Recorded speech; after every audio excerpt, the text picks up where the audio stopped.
Good morning students. પાઠ 13 મહાત્માના માણસ. પાઠનો પ્રકાર છે નવલિકા છે. તેમના લેખિકા ધીરુબેન પટેલ. તેમનો જન્મ 29/5/1926 રોજ થયેલ છે. ટૂંકી વાર્તા, નવલકથા અને એકાંકી ક્ષેત્રે યશસ્વી પ્રદાન કરનાર ધીરુબેન ગોરધનભાઈ પટેલનો જન્મ વડોદરામાં થયો હતો.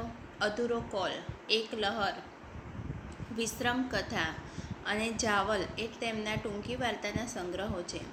વડવાનલ, શિમળાના ફૂલ, વા વંટોળ, વમળ, કાદંબરીની મા, સંશયબીજ એ તેમની નવલકથાઓ છે. વાંસનો અંકુર, આંધળી ગલી, આગંતુક, અનુસંધાન અને એક ભલો માણસ એ તેમની લઘુ નવલકથાઓ છે. પરદુઃખ ભંજન, પિસ્તંજી, ગગનના લગન એ તેમના હાસ્યરસના પુસ્તકો છે. પહેલું ઇનામ, પંખીનો માળો અને વિનાશને પંથે એ તેમના નાટ્ય સંગ્રહો છે. નમણી નાગરવેલ એ તેમનો એકાંકી સંગ્રહ છે. બતકનું બચ્ચું, અંડેરી ઘંડેરી, ટપરી ટેન તેમજ મિત્રના જોડકણા એ તેમના બાળ સાહિત્યના પુસ્તકો છે. તેમને રણજીતરામ સુવર્ણચંદ્રક, અકાદમી સાહિત્યનો ગૌરવ પુરસ્કાર તેમજ સાહિત્ય અકાદમી દિલ્હીના એવોર્ડ એનાયત થયેલા છે. તો તમારે હેતુલક્ષી પ્રશ્નમાં લેખક પરિચયમાંથી જ સૌથી વધારે પૂછાતું હોય છે. આ પાઠમાં ગાંધીના માણસો,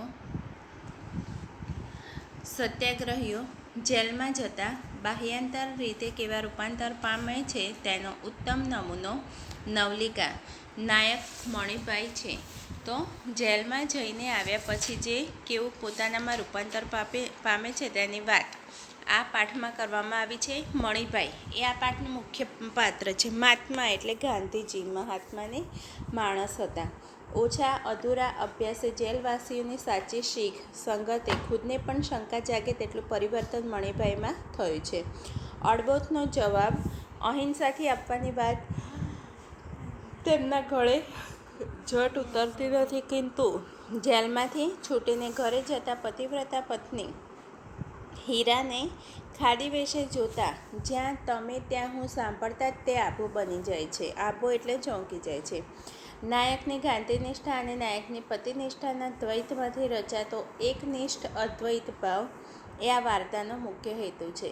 જેલ જીવનની રાજકીય પરેશાની અને કુટુંબ જીવનની સામાજિક વિટંબણાઓ વચ્ચે સ્વસ્થ તટસ્થ રહીને ભારત માતાની આઝાદી માટે મથતા મરતા સ્વાતંત્ર્યવીરોની ઝાંખી આ નવલિકા કરાવે છે.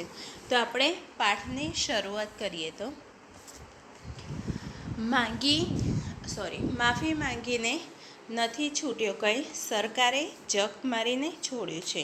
મણિભાઈના મગજનો કેફ, એના થાકેલા પગના પ્રત્યેક ડગલામાં નવું જોર પૂરતો હતો. તો મણિભાઈ એવું કહે છે કે હું જાતે કંઈ માફી માંગીને નથી છોડ્યો પણ સરકારે મને છોડ્યો છે. એમ કરીને એના ડગલામાં નવું જોર, નવી હિંમત આવતા હતા. અને એટલે જ એ લાંબી ડાંફે ગામના ધૂળિયા રસ્તા ઉપર નાના નાના ગોટા ઉડાડતો ચાલ્યો જતો હતો. બાકી એના શરીરમાં રહ્યું જ શું? વધારે ખેંચીએ તો ઠાઠડી પર જ બહાર નીકળશે એવો ડર લાગ્યો હોત તો સરકારે હજી તેને છોડ્યો ન હોત. હજી એ ચોક્કસ પીસતો હોત, એટલે જેલમાં ચક્કી પીસતો હોત, દંડુકાના માર ખાતો હોત, કાંકરીવાળા રોટલા તરછોડીને ઊભો થઈ જતો હોત અને એ બદલે તેને નવી નવી શિક્ષાઓને સહન કરતો હોત. પણ એ બધાને મન કંઈ નહોતું. એનાથી નહોતી સેવાતી તો ગાળ. નાનપણથી જ એની એવી તાસીર એટલે પ્રકૃતિ, સ્વભાવ હતો કે કોઈનો તોછડો બોલ સાંભળતા જ તેનું લોહી ઉપડી ઉઠતું હતું. એમાં ને એમાં માસ્તરના માથામાં સ્લેટ મારીને નિશાળ છોડી દીધેલી હતી. એમાં ને એમાં ત્રિભુવન વાણિયાની નોકરી પણ છોડી દીધી હતી. જીગરજાન ભેરુને મોંએથી પણ ગાળ ન સાંભળનારો આ મણિભાઈ અને એને જેલમાં 2% વોર્ડરો ઘડીને વારે ધમકાવતા હતા. પાપડના તલકારા જેટલી નિયમિતતાથી તેને ગાળ આપતા હતા. મણિભાઈથી આ બધું સહેવાતું ન હતું. જંગલી ઘોડાનું ટોળું ધરતી ગમરોળતું દોડી આવતું હોય એવો એક પ્રચંડ આવેગ એના મનમાં જાગતો અને એનું શરીર કાબૂમાં રહેતું ન હતું. સત્યાગ્રહીની આચારસંહિતાના ચિંથરા ઉડી જતા એ વખતે એને પછી મણિભાઈ ઉપવાસ કરતા. એના કરતાં ઉંમરે મોટા, વિદ્વાન અને જેમણે ગાંધીજીનું પડખું સેવેલું હોય એવા કેદીઓ પાસે જઈને એમને શાંત વાણી સાંભળતો અને લજવાતો એટલે શરમાતો. એણે હજારેક વાર નિર્ણય કર્યો હશે કે ફરી આવું ન બનવા દેવું, છતાં ગાળ સાંભળતાની સાથે જ એણે પ્રયત્નપૂર્વક કેળવેલી અહિંસા એકદમ અલોપ થઈ જતી હતી અને તે એકલો પડી જતો હતો. એકલો, અટુલો, ઓછું ભણેલો અને ધરતીનો બાળ, જેને બળબડતા બપોરે કે ચોમાસાની હેલીમાં બળદ સાથે બળદ બનીને ખેતર ખેડ્યા છે, જેને ઝાઝું બોલ્યાની ફાવટ નથી, જેણે જિંદગીની પાસે કોઈ વધારે પડતી માંગણી નથી કરી, સાગરના મોજા સાથે શંખલું જેમ કિનારે ઘસડાઈ આવે તેમ રાષ્ટ્રીયતાના જુવાળમાં તે પોતાના ગામથી ઊંચકાઈને અહીં જેલમાં આવી પહોંચ્યો છે અને મુદત પૂરી થતાં તે પોતાને વતન પહોંચી બળદના પૂંછડા અમળવાની જ અભિલાષા એટલે ઈચ્છા કરતો હતો. એને શું કરવું એવી ઘટાઘમ નહોતી, છતાં પણ એને હાથેથી કંઈક થઈ જ તો જતું, જે સરકારને ન ગમે અને સત્યાગ્રહીઓને પણ નહોતું ગમતું. પરિણામે એ સરકારના કર્મચારીઓનો માર ખાતો અને એના મૃદુભાષી સાથીદારોનો ઠપકો પણ પોતે ખમતો હતો. એ બધા ગાળામાં એના મનમાં એક ઝાંખું સ્વપ્ન આકાર લઈ રહ્યું હતું. એકવાર ગાંધી બાપુના આશ્રમમાં જઈને પૂછવું છે કે આ એવું કેવું છે કે હું મૂંઘે મોંએ ગાળ ખાઈ લાવું તો જ ભારત માતા આઝાદ થાય. આ વાત એને સમજાતી ન હતી. જોકે જેલવાસ દરમિયાન એને સુશિક્ષિત ભાઈબંધોની મદદથી એનું ભણતર ઠીક આગળ વધ્યું હતું.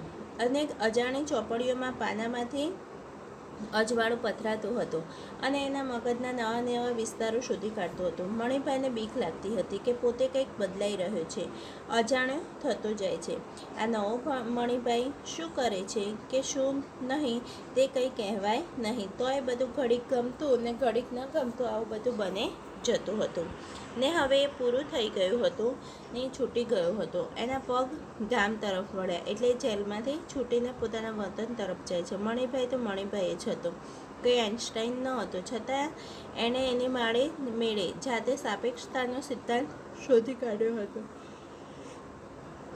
અને અત્યારે તે એવું જ અનુભવતો હતો કે જાણે જેલમાં મહિનાઓ નહીં પરંતુ વર્ષોના વર્ષો રહ્યો હોય, જાણે એક ભવ એટલે આખી જિંદગી વીતી ગઈ હોય, જાણે નવો જન્મેલો મણિભાઈ સ્વપ્નમાં ચાલતો પોતાના પૂર્વ જન્મની ભૂમિકા શોધતો હોય, એટલે પહેલાંના જન્મની ભૂમિકા હોય એ શોધતો હોય એવું એને લાગતું હતું. આછો વગડો હવે પૂરો થવાની તૈયારીમાં હતો. આગેથી તમાકુના લીલાછમ ખેતરો દેખાતા હતા. મહેનતુ ખેડૂતોના હાથ રોજ ફરતા હતા એટલે ક્યાંય વાકુચૂકો કે છોડ કે નીંદણ દેખાતું નહોતું. ધરતીએ પોતાના પેટાળમાં રહેલા જીવતા જાગતા નીલમ એટલે મોતી જાણે કે બહાર પ્રગટાવ્યા હતા. અચાનક મણિભાઈના પગ પાસે જઈને એક મોર દોડી ગયો અને પાછળ 4-5 ઢીલડીનું ટોળું આવ્યું. મણિભાઈ ઊભો રહી ગયો. એને એ સુખ ઉપજ્યું અને ઘર યાદ આવ્યું. એના બાપ વેરીભાઈ ઘરની બહાર રસ્તામાં મૂકેલી લાકડાની પાટ ઉપર બેઠા હુક્કો ગગડાવતા હશે એવો મનમાં વિચાર કરે છે. એ વધારે કંઈ નહીં બોલ્યો. મણિભાઈ આયા ભાઈ કહીને જવાબની ખેવના એટલે ઈચ્છા રાખ્યા વગર ચલમનો દેવતા ખોતરવા માંડશે પણ રાજી તો થશે એટલે મારા પિતા મને જોઈને ખુશ થશે. મનમાં કદાચ દીકરાના દુબળા દેહ પર એક નજર ફેરવી લેશે અને દુઃખી પણ થશે, પણ કશું બોલશે નહીં અને કંઈ પૂછશે પણ નહીં. એ બધું બાનું કામ. બા તો તરત જ ઠેઠ પરસાળના ઉમરા લગી ભલી હશે તો ચોક લગી દોડી આવવાની. ઓય ભઈલા, આય હાય કેવો થઈ ગયો છે કરતી કાંસુડા ભરી દેશે એટલે મારી બા મને જોઈને રડી દેશે. ઝટપટ ઘૂમટાથી આંખો લૂછીને પાણીનો લોટો ભરી લાવશે. સોનું તો સે ચીજ છે એવો ચળક કરતો પિત્તળનો લોટો, એની બાના હાથે ઉટકાયેલો ચોખ્ખો ચણક લોટો અને એમાંય ભરેલો ઠંડુ પાણી. માણસ બીજું શું માગે આ દુનિયામાં? મણિભાઈના પગ ઝડપથી ઉપડ્યા. એ પછી અંદર ઉપસતા પેલા બીજા મણિભાઈએ ધીરે ધીરે વાત કરવા માંડી કે બા હજી લાજ કાઢે છે. એટલે અંદર બીજા વિચારો આવે છે કે બા હજુ લાજ કાઢે છે, ઘૂમટો તાણે છે. કાઠિયાવાડના જેવું લાંબુ નહીં તો એ આખું કપાળ ઢંકાઈ જાય તેવું તો ખરું જ ને. એ કંઈ બરાબર ન કહેવાય. બાના એકવાર ગાંધી બાપુને આશ્રમમાં લઈ જવી પડશે. ત્યાં બધા એને બરાબર સમજાવી દેશે. લાજ ન કાઢવી, ઘરેણા ન પહેરવા ને ભાગોળમાં પેસતો મણિભાઈ લગભગ હસી પડ્યો. એટલે જતાં જતાં એને પોતાના ઘરના વિચારો આવે છે. બાને તો હીરાને કોઈ કાળે સમજાવી શકાય નહીં. એને ઘરેણાનો બેહદ એટલે ખૂબ જ શોખ હતો. બાપને ત્યાંથી મળેલા મોટાભાગના દાગીના એ રાત દિવસ પહેરતી અને 7 પેટીના સગાને ત્યાં લગ્ન આવે તો પણ અચૂક મજૂસ ખોલીને, એટલે મજૂસ એટલે પેટી ખોલીને પોંચા અને સાંકડા તો કાઢતી જ. બા કોઈ વાર ટોકતી કે બધું પહેરવું જ લખી આલ્યું છે, પણ હીરા ધરાર કાઢતી અને પહેરતી, એટલે ચોક્કસે કાઢે અને પહેરે જ.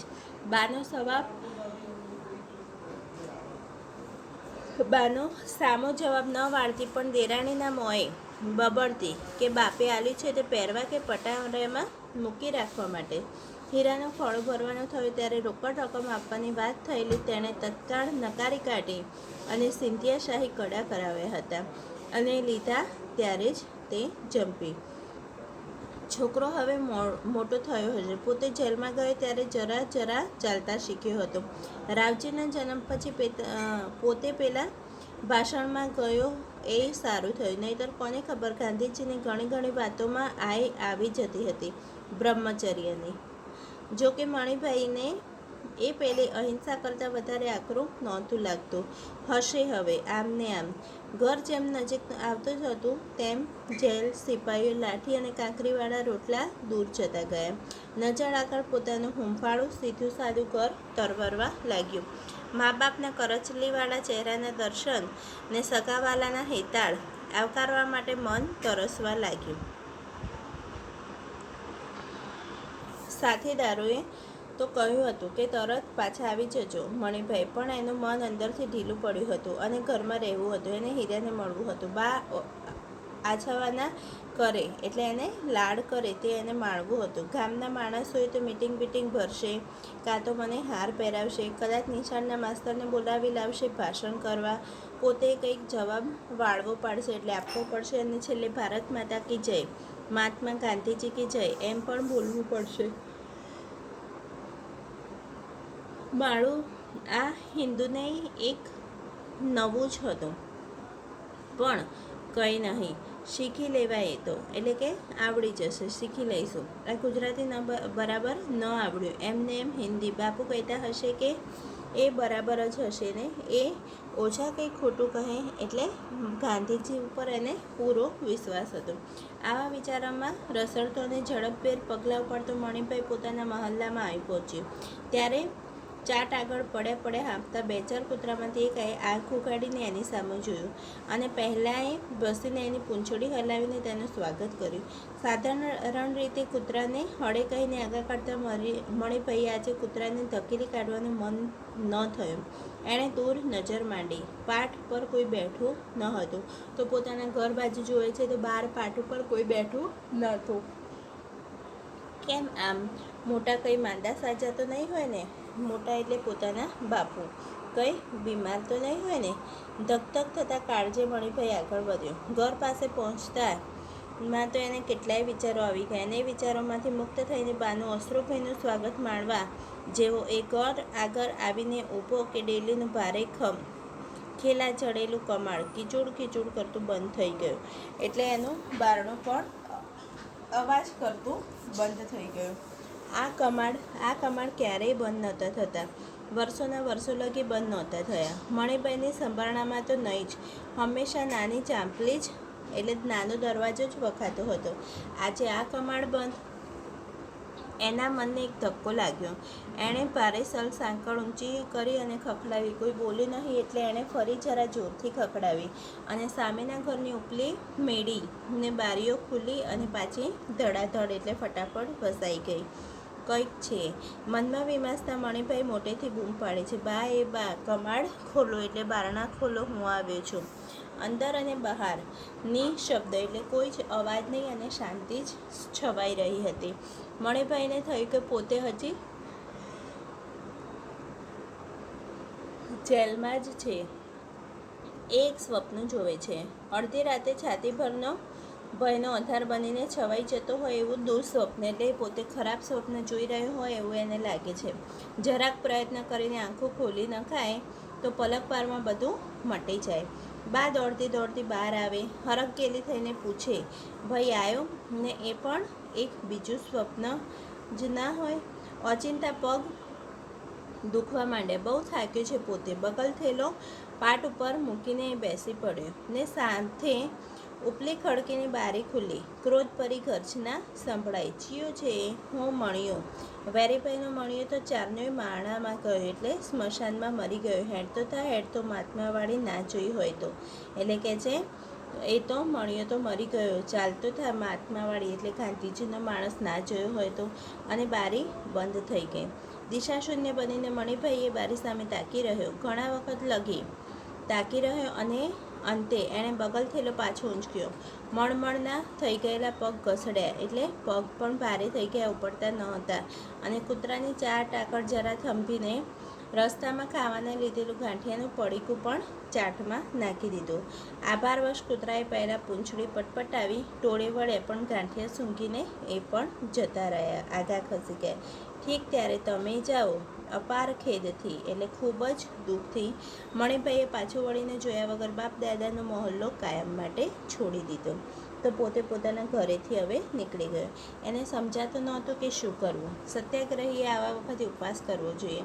માતા પિતાને સમજાવવા જોઈએ. પહેલું શું? હા, હૃદય પરિવર્તન કરાવવું જોઈએ. પણ ગાંધીજી ક્યાં એના બાપને ઓળખતા હતા? એમને ક્યાં ખબર હતી કે વેરીભાઈ વિફરે એટલે પછી કોઈના નહીં? તો વેરીભાઈ એ આ મણિભાઈના પિતાજીનું નામ છે. લાખ સમજાવો તો એ બધું પથ્થર ઉપર જ પાણી. કંઈ નહીં, પોતે સાબરમતી ચાલી જશે, આશ્રમમાં રહેશે, રેટીઓ કાંધશે, દેશ સેવા કરશે. નહીંતર પાછો સત્યાગ્રહ કરીને જેલમાં જતો રહેશે. આ વખતે ડાહ્યો થશે, કોઈના ઉપર હાથ નહીં ઉપાડે. વેરીભાઈને એમ જ લાગતું હોય કે એમનો મણિયો મરી ગયો છે તો પોતાના મનથી પણ બાપ ઓચિંતી માં પણ યાદ આવી. ગળે સોપારી જેવો ગોળ ડૂચો ભરાઈ ગયો, આંખો પણ ભીની થઈ ગઈ. માએ પણ બારણું ન ખોલ્યું. મગજ બેર મારી ગયું હતું. પણ પગને એમને પોતાની આગવી સૂઝ હતી એટલે પગ પોતાની દિશામાં ચાલે જતા હતા. રસ્તામાં એને જોઈને ઓળખ્યો ન ઓળખ્યો કરતા માણસો અને એને જાણે દેખતા હતા અને નહોતા દેખતા એટલે જોતા પણ નહોતા દેખતા હોય એવું વર્તન કરતા હતા. ચોરે એને બાળપણનો ભાઈબંધ મગનિયો બેઠો હતો એટલે ગામના ચોરાયા પર એનો ભાઈબંધ બેઠો હતો. એકવાર તો મણિભાઈને જોઈને ઉત્સાહથી ઉઠ્યો પણ ખરો, પણ પછી બાજુમાં બેઠેલા વડીલોને દબાઈને બેસી ગયો. વડીલોને બેકતી એ પણ બોલી શક્યો નહીં. મણિભાઈ નિર્લેપ ભાવે ગામ છોડીને બહાર નીકળી ગયા એટલે કોઈ પણ જાતના ભાવ ઈચ્છા વગર પોતે નીકળી ગયા. સામેથી કોઈક આવતું હતું. બોલી, ચા હેડ્યો? સુંદરડા એટલે કે ચા એટલે ક્યાં ઉપડ્યા? તો કે સુંદરડા ગામનું નામ છે. મણિભાઈએ જવાબ ન આપ્યો, આગળ ચાલી જ ગયો. પછી આસ્થેથી મનમાં કુંડાળા જાગ્યા એટલે વિચારો આવ્યા. શાથી પેલાએ સુંદરડાનું નામ દીધું હશે? ત્યાં કોઈ સગુવાલું તો નહોતું રહેતું, પણ પાછા વળવાની, કોઈને પૂછવાની ઈચ્છા, વૃત્તિ એટલે ઈચ્છા ન થઈ. એણે એ તો સારું થયું કે એ જોઈતો રાત સામે મળ્યો. એ ન મળ્યો હોત તો મણિભાઈ સીધો સાબરમતી જ પહોંચી ગયો હોત. પણ જોઈતો મળ્યો. જોઈતાને બધી વાત કરી અને મણિભાઈ સુંદરડાની વાટે ચાલે એટલે સુંદરડા ગામ તરફ ગયા. હજી એને બધું માન્યમાં આવતું નહોતું. હીરા એકલી ઘર માંડીને રહે છે. અરે એ બને જ કેવી રીતે? પણ બન્યું હતું. સાવ નાનું ઘર હતું. પાટીદાર મહોલ્લાને છેડે છવાડે આંગણામાં ભેંસ હતી. સામું કાથીનો ખાટલો હતો. એના ઉપર બેઠીને હીરા રાવજીને રમાડતી હતી. મણિભાઈને જોઈને સફાળી ઊભી થઈને સામી દોડી. મણિભાઈ સ્તબ્ધ થઈને એનું રૂપ જોઈ રહ્યા. ખાદીની જાડી દોઢવેલી સાડી, દાગીના વગરનો દેહ, શરીર, આ હીરા છે? જોઈ શું રહ્યા છો તાકી તાકીને? એટલે એની પત્ની કહે છે, મને શું તાકી રહ્યા છો? પણ તું લે, હું જ ને નથી વર્તાતી એટલે નથી ઓળખાતી. તારા ઘરેણાં ક્યાં ગયા? ડોબું આકાશમાંથી આવ્યું હશે નહીં તારે? પણ એ બધી વાત પછી. પહેલાં બેસો, પાણી પીઓ. આય હાય, કેવા થઈ ગયા છો સાવ? એટલે કે તમે શાંતિથી બેસો, તમે કેવા થઈ ગયા છો? પતિ પત્ની મળ્યા, બધી વાતો થઈ. બાપની જો હુકમીની ને માના નિર્બળ વિરોધની ને હીરાના પિયરિયાને લીધેલા વલણની એ દરેક વાતો થઈ. પણ મણિભાઈના મનનું કૌતુક એટલે નવાઈ મળતી નહોતી. પોતે જાણે ઠીક કેવા મોટા મોટા માણસોને મળ્યો ને કેવું બધું જાણી આવ્યું ને કેવું બદલાયું. પણ આ હીરા, એને કોણે આ બધું શીખવાડ્યું હશે? એ ક્યાંથી આટલી બધી સાહસિક થઈ ગઈ હશે? એટલે હિંમતવાળી થઈ ગઈ હશે. હીરાએ તો જાણે ટૂંકો ને ટચ જવાબ, જ્યાં તમે ત્યાં હું. એટલે જ્યાં તમે જે રસ્તે ચાલો એ રસ્તે હું ચાલીશ આપીને વાત પતાવી નાખી. ઝટપટ થાળી પીરસી દીધી. પણ મણિભાઈને કંઈ સમજાય નહીં. એ વિચારમાં જ બહુ પડી ગયા. વિચારમાં એમણે ભાગોળેથી લીધેલા બીડી અને બાકસ કાઢ્યા અને જેવો દિવાસળી પેટાવા ગયો, હીરાએ એના હાથ ઉપર ઝાપટ મારીને કહ્યું, રાખો હવે, શોભતા નથી મહાત્માના માણસ થઈને. એટલે ગાંધીજીના માણસ થઈને આ સારું લાગતું નથી. પત્નીના હાથને પહેલવહેલી ઝાપટ ખાઈને મણિભાઈ ચોંકી ઉઠ્યો. ચીડાવવાની તૈયારીમાં હતો ત્યાં સામસામે નજરો મળી અને બંને જણ હસી પડ્યા. તો આ પાઠ ઇન્કલાબ જિંદાબાદમાંથી લેવામાં આવ્યો છે. પાઠ અહીં